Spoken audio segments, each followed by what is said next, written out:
নমস্কার বন্ধুরা, এ পর্যন্ত আমরা ওয়েস্ট বেঙ্গল ল্যান্ড রিফর্মস অ্যাক্টের গুরুত্বপূর্ণ সেকশনগুলি আলোচনা করেছি এবং আরও কয়েকটি গুরুত্বপূর্ণ সেকশন আলোচনা করা আমাদের বাকি আছে। আমাদের আজকের বিষয় হলো section 16, share of produce payable by a bargadar, বর্গাদার কর্তৃক প্রদেয় উৎপাদনের ভাগ। আমরা এ বিষয়ে আরও বিস্তারিত আলোচনা করব, তবে তার আগে বলে রাখি, ভিডিও শেষে যদি কোনো কনফিউশন থাকে তাহলে কমেন্ট করে অবশ্যই জানাবে।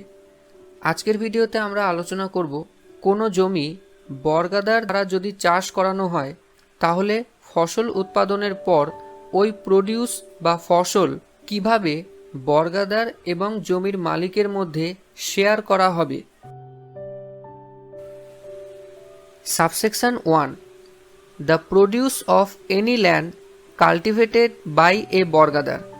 কোনো ল্যান্ড যদি বর্গাদার দ্বারা কাল্টিভেট করানো হয়, চাষ করানো হয়, সেই জমির প্রডিউস অর্থাৎ উৎপাদন shall be divided as between the bargadar and the person whose land he cultivates. সেই প্রডিউস বা উৎপাদন বর্গাদার এবং জমির মালিকের মধ্যে ভাগ করা হবে।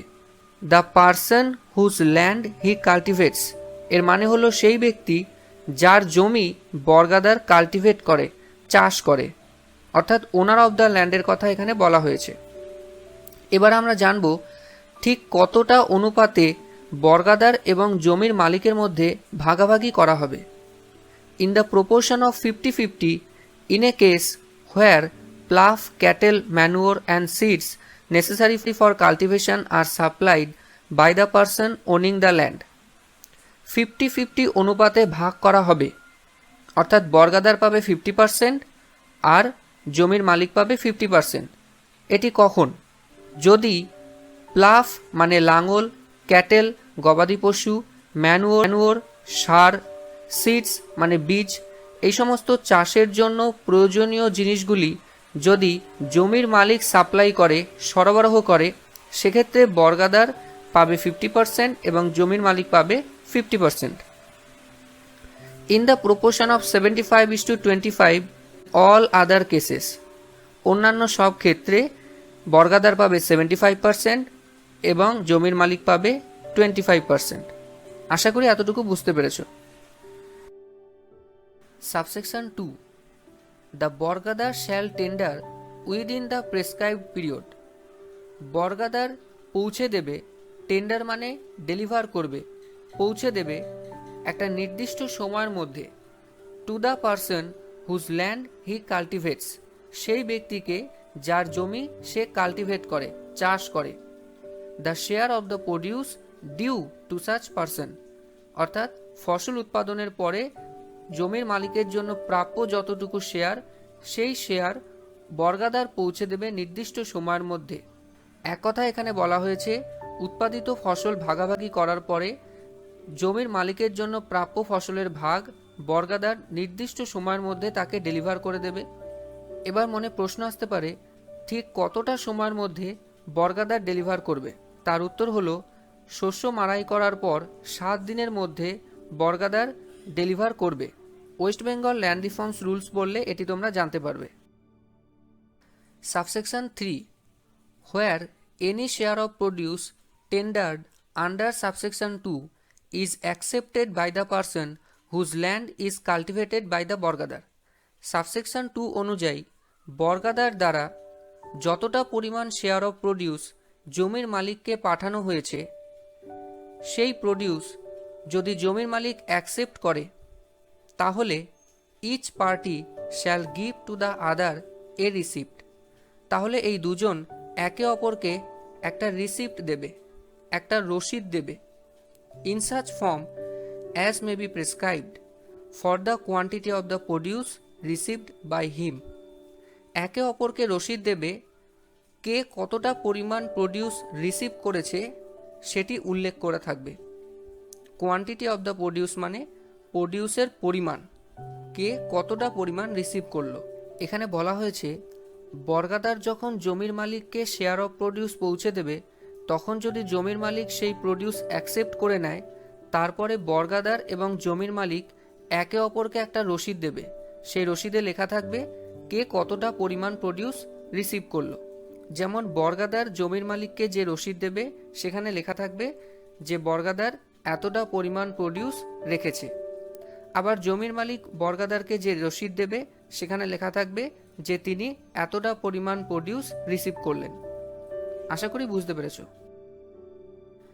Subsection 4, if the person whose land is cultivated by the borgadar refuses to accept the share of the produce tendered to him by the borgadar, যদি জমির মালিক বর্গাদার দ্বারা পাঠানো শেয়ার অফ প্রডিউস অ্যাকসেপ্ট করতে না চায়, রিফিউজ করে, প্রত্যাখ্যান করে দেয়, or to give a receipt therefor, অথবা রসিদ দিতে অস্বীকার করলো, বলল যে রসিদ দেব না, তাহলে বর্গাদার কি করবে?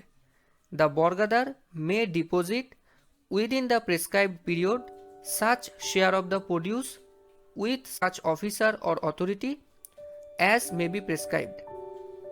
বর্গাদার তখন নির্দিষ্ট অফিসার বা অথরিটির কাছে গিয়ে ওই শেয়ার অফ প্রডিউস ডিপোজিট করে আসবে, মানে জমা করে আসবে।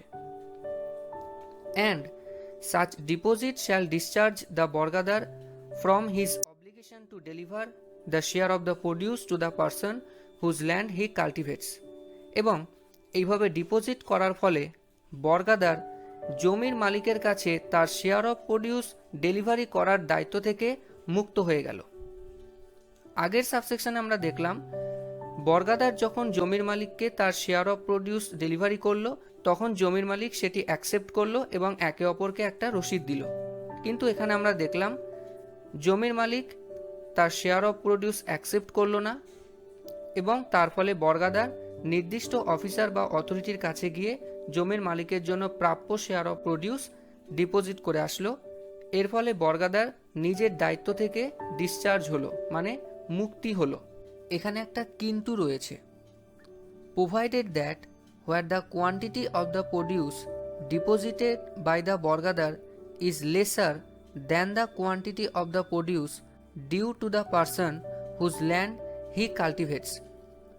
বর্গাদার দ্বারা পাঠানো প্রডিউসের পরিমাণ যদি জমির মালিকের জন্য প্রাপ্য প্রডিউসের পরিমাণের থেকে কম হয়, এর মানে হলো জমির মালিকের জন্য প্রাপ্য প্রডিউসের পরিমাণ যতটা, বর্গাদার তার থেকে কম পরিমাণ প্রডিউস তাকে ডেলিভার করেছে। এক্ষেত্রে তাহলে কি বর্গাদার তার নিজের দায়িত্ব থেকে সম্পূর্ণভাবে ডিসচার্জ হলো? তার উত্তর হলো না। The obligation of the bargadar with regard to the delivery of the deficiency in relation to the produce shall continue. Deficiency মানে ঘাটতি। জমির মালিকের জন্য প্রাপ্য যতটা প্রডিউস ততটা সে ডেলিভারি করতে পারেনি, এর ফলে কিছুটা পরিমাণ ঘাটতি থেকে গেল, সেটাকে বলা হচ্ছে ডেফিসিয়েন্সি। অর্থাৎ বাকি পরিমাণ প্রডিউস বা ঘাটতি থাকা প্রডিউস ডেলিভারি করার ক্ষেত্রে বর্গাদারের দায়িত্ব এখনও থেকে গেল। অর্থাৎ বাকি পরিমাণ প্রডিউস জমির মালিককে এখনও ডেলিভার করতে হবে।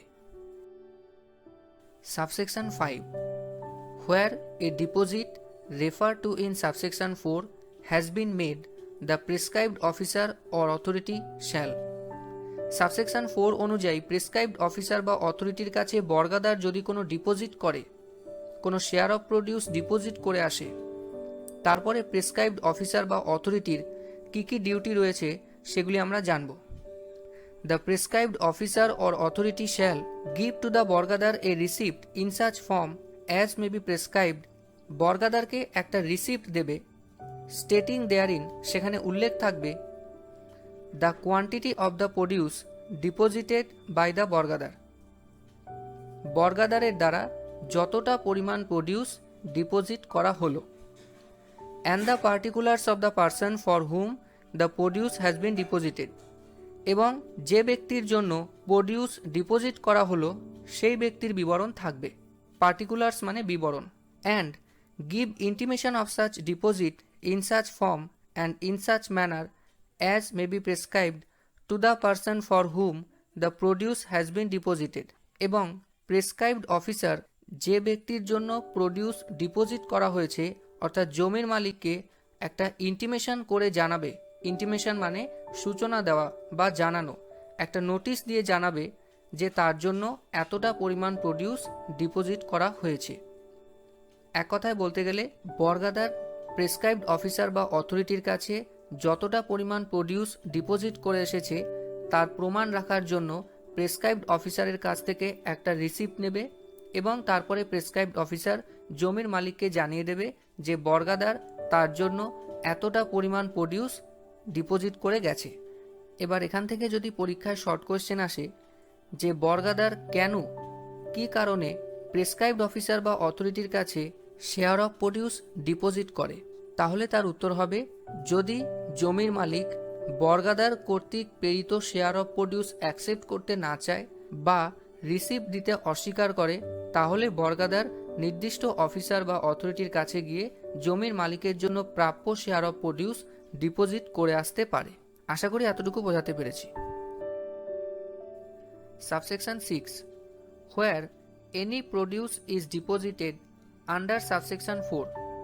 Subsection 4 অনুযায়ী বর্গাদার যদি কোনো প্রডিউস ডিপোজিট করে প্রেসক্রাইবড অফিসার বা অথরিটির কাছে and the person for whom the produce has been deposited does not take delivery of such produce within 15 days from the date of service on him of the intimation of such deposit, এবং যার জন্য এই produce deposit করা হয়েছে অর্থাৎ জমির মালিক does not take delivery of such produce within 15 days, notice পাওয়ার পর 15 দিনের মধ্যে ওই প্রডিউস প্রেসক্রাইবড অফিসার বা অথরিটির কাছ থেকে নিয়ে যায়নি। এর মানে হলো বর্গাদার যখন প্রেসক্রাইবড অফিসার বা অথরিটির কাছে জমির মালিকের জন্য শেয়ার অফ প্রডিউস ডিপোজিট করে গেছে, তারপরে নোটিশ পাওয়ার পর জমির মালিক তার প্রাপ্য শেয়ার প্রেসক্রাইবড অফিসার বা অথরিটির কাছ থেকে 15 দিনের মধ্যে নিয়ে যায়নি,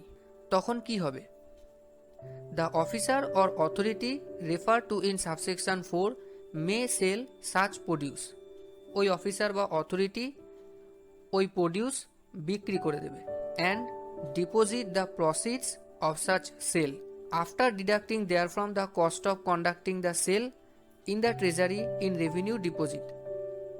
এবং ওই বিক্রি করার পরে যে টাকা আসবে proceeds of such sale, proceed মানে বিক্রি করার পরে যে টাকাটা আসলো, after deducting therefrom the cost of conducting the sale মানে ওই সেল করার জন্য প্রেসক্রাইবড অফিসার নিজের থেকে যতটা পরিমাণ টাকা দিয়েছে, মানে সেল কন্ডাক্ট করার জন্য যতটা কস্ট, যতটা খরচ হয়েছে, সেই টাকাটা বিক্রয় মূল্য থেকে কেটে নিয়ে বাকি টাকাটা ট্রেজারি অর্থাৎ গভর্নমেন্ট কোষাগারে রেভিনিউ ডিপোজিট হিসেবে জমা করে দেবে।